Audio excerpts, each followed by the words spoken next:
Well, fighting, of course, has not stopped despite the bad weather. At the moment, Russian forces are concentrating their efforts on the town of Avdiivka, which is still Ukrainian held, but just north of Donetsk, which has been Russian controlled since 2014.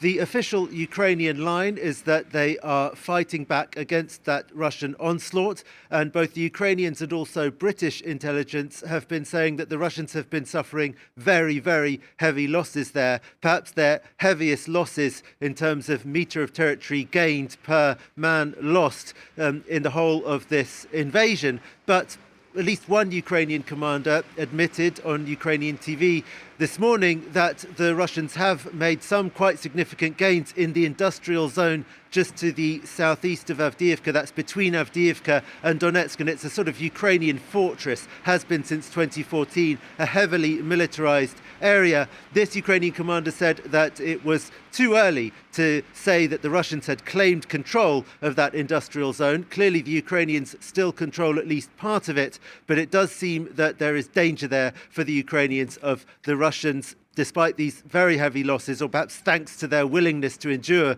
these extraordinarily heavy losses, are making some progress towards capturing Avdiivka, which is clearly their aim at the moment. Meanwhile, the Ukrainians are still attacking south and east of Kherson city on the other side of the Dnipro River. But although they've established some kind of a base camp there, they don't seem to be making any significant further incursions. Really, there hasn't been a significant major change to the layout of the front line in more than a year since Kherson city was recaptured by the Ukrainians, with perhaps the exception of the capture of Bakhmut, of course, by the Russians this summer after that very, very long battle there. Gulliver, in the meantime, of course, the world's attention has been focused so much on the Israel-Hamas war. What's the feeling like there? Are people worried that the international community is losing interest in Ukraine?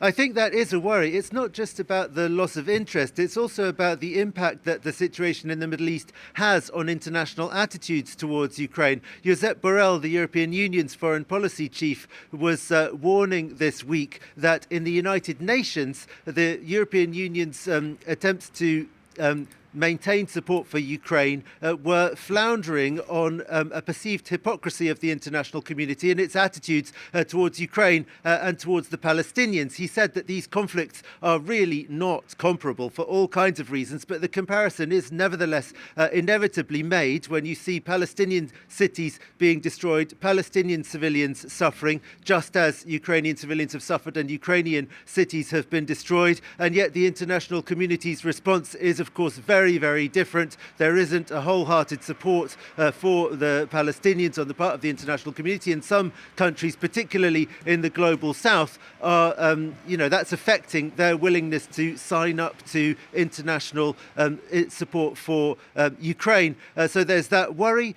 The line from the European Union is still, of course, though, that it will continue to support Ukraine for as long and as much as necessary. Vera Jourova, Vice President of the European Commission, is in Kiev today repeating that position.